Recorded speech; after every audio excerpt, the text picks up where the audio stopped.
Can we quit working at 60 and still spend the same way that we do today? That's the question we're trying to answer in this video as we explore the situation of a couple in their mid-40s that's starting to take financial planning a bit more seriously. Admittedly, they haven't been paying very close attention and they're not sure if they're on track. So we've built a financial plan for them. I want to share that with you today and share the answer to that question as well as some of the other questions they've had kind of weaved into this video, right? Is there anything else we should be doing? What are we overlooking? Because that's really the essence of financial planning. We're going to take a look at how things project, some cash flow considerations, and then just talk through some other planning points as we address those two major topics. All right, so we've got a great family we're working with, and avoiding financial planning is nothing new. But at some point, things become a little too complex when we realize we got to take this seriously because the stakes are a bit higher now. Timelines are shorter. It's time to get things done, time to get a plan in place. And that's what we're talking about here. We've got a great family, Georgie and Gemma Jones. Of course, I've changed their names. Georgie's 45, Gemma's 44.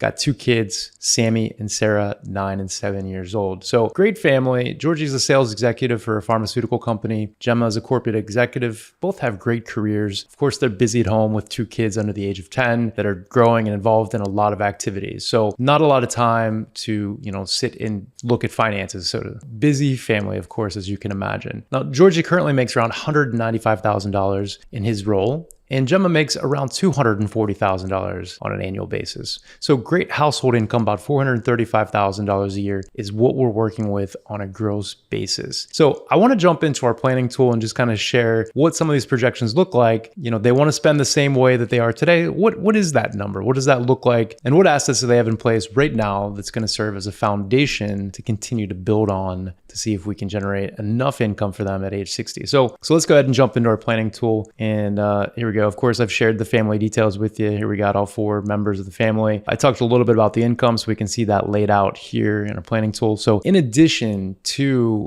what we're going to build in portfolio assets, Georgie and Gemma do not have any company retirement plans. They're in the private industry. No pensions involved here. So we're really going to be relying on Social Security in addition to portfolio income. Okay. Savings. So let's take a look at that income statement from the perspective of how much we're saving and where we're directing it. So as I mentioned, they've been doing some good things, especially from a cash flow perspective. They do save a good amount of money. It comes out to right around 20% of gross income. And that breaks out between max contributions to both 401ks. We got Gemma and Georgie. And then we've just started a contribution to a taxable investment account, $1,500 a month. They're also putting money into 529 plans for the kids.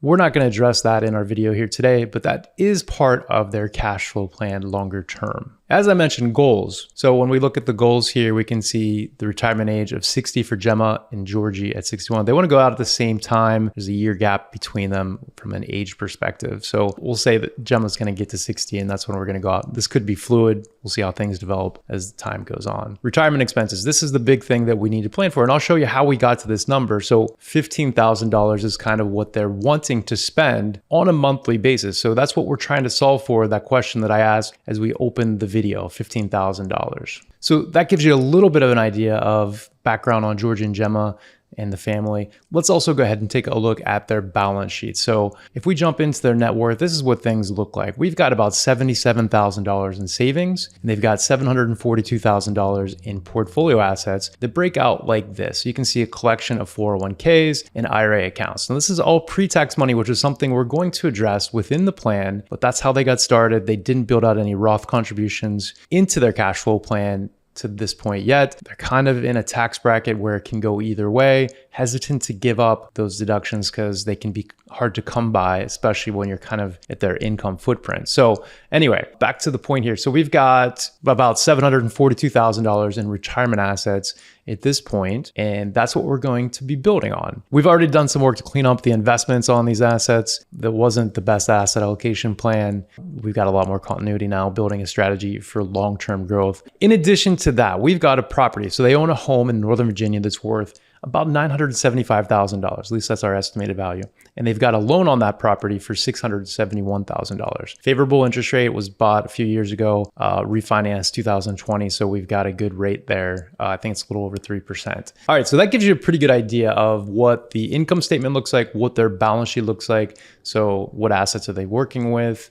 and what sort of income are we working with that we're going to be able to save. Now, so next order of business, I want to show how I got to the $15,000 in monthly income that we're trying to solve for. If we take a look at this, I'll just show you our waterfall map here. Everything that we have plugged in, you can do this pretty easily too. You want to estimate taxes as well as any other expenses you have coming off here. So we can see that flowing here. We've got federal, state, and FICA taxes coming off. We've got housing related expenses, which is mortgage, taxes, and insurance. We've got our plan savings, which are the income flows going to the employer plans, 401ks, they're both maxing those out. Then we've got the $18,000 going into the taxable investment account. So that leaves us with unsaved cash flows, just stuff that's flowing out of the plan based on the gross income, about $196,000. So that brings us up over $16,000. And we know there's some fluff in there, which is kind of how we got to the $15,000 mark. How much fluff is in there? That's something that they're going to need to work on as we look at these projections and see if they're on track or not. Do they have more flexibility to spend more? Do they need to buckle down and get a little bit tighter with their budget in order to save more for their longer term goals? Okay,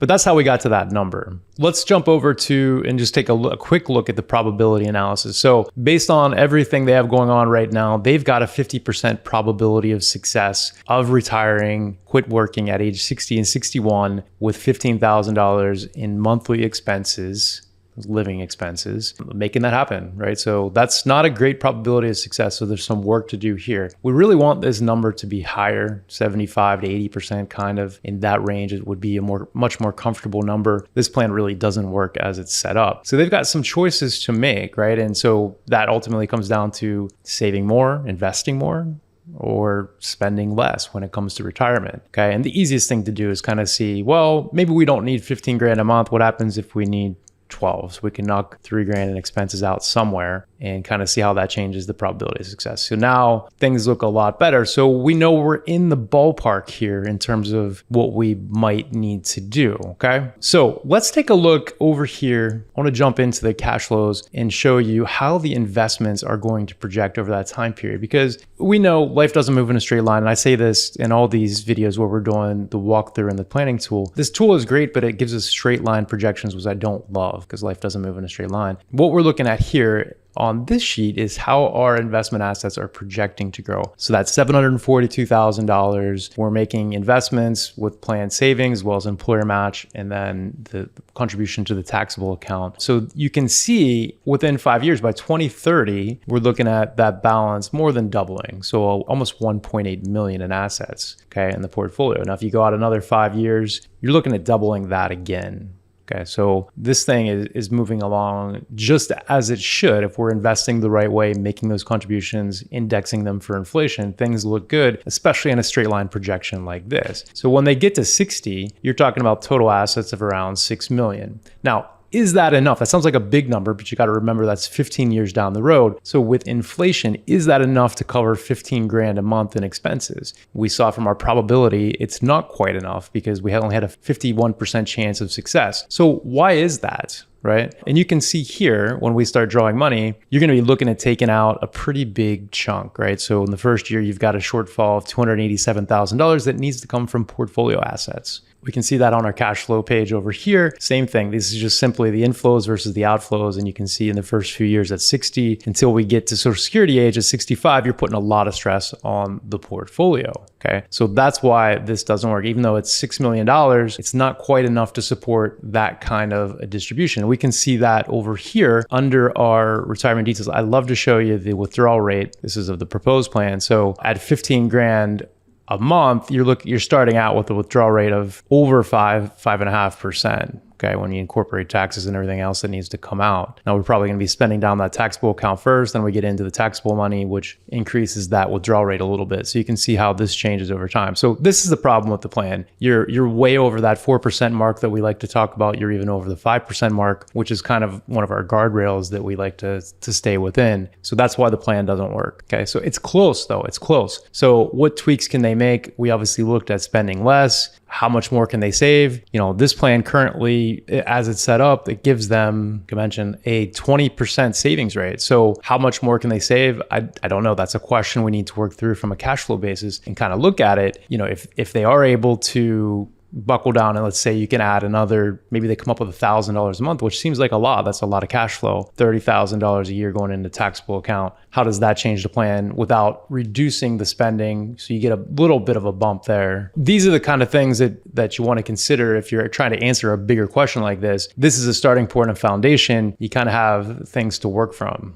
A lot of information in the tool here, a lot of things to think about, but this is sort of the foundational pieces you want to explore when you're looking at how much you're saving, where it's going, of course, is going to be important too. That's going to be part of our conversation as we talk about Roth, pre-tax, and the taxable bucket, how to move pieces around to, optimize and tweak our tax situation on the road. But you want to look at cash flow, how you're using it, and you want to look at your expenses, how much you're going to be spending in retirement. One thing within this plan that could help reduce their expenses even more, we still have a mortgage, right? So this mortgage was taken out 5 years ago. It's going to run out till they're almost 70 years old. So if they make changes there and you've got another asset with equity, home equity, and you move to a lower cost of living area, maybe the mortgage goes away and that frees up in current dollars, $3,000 to $4,000 a month. So that's a big number. Maybe that gets them down to that $12,000 mark, which really increases their probability of success. Some of the other considerations: when to take Social Security. We had in the plan at 65. Social Security is one of those tricky questions. If you take it too early, you really do forfeit a significant amount of guaranteed income from the federal government, right? It's an increase to a guaranteed income stream. It's not the same as an increase to a portfolio. So